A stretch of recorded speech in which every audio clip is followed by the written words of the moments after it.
आज मैं छठ का सोहर लेके आई हूँ। आपको पसंद आए तो सब्सक्राइब करें और लाइक करें और शेयर करें।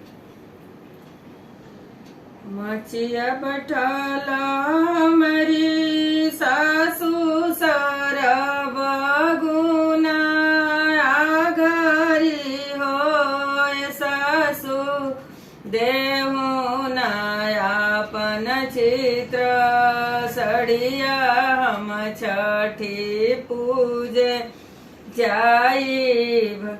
मछिया बैठला तू सासू सरब गुण आघरी हो सासू देहु नायापन चित्र सड़िया हम छठी पूजे जाइब।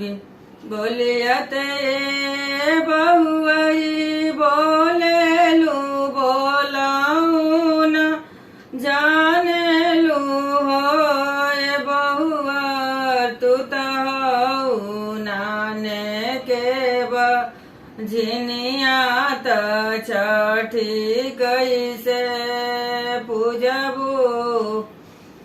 बोलियत बहुवरी बोले लू बोलाई न जाने लू बहुवर तू तो नाने के झिनिया त छठी कैसे पूजबू।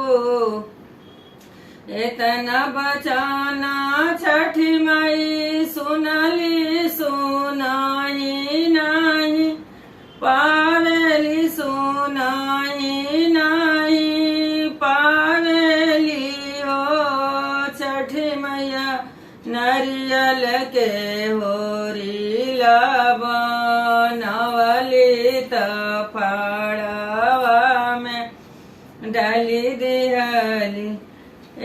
छठी मैया सेउआ के होरी नवली त फाड़वा में डाली दिहली।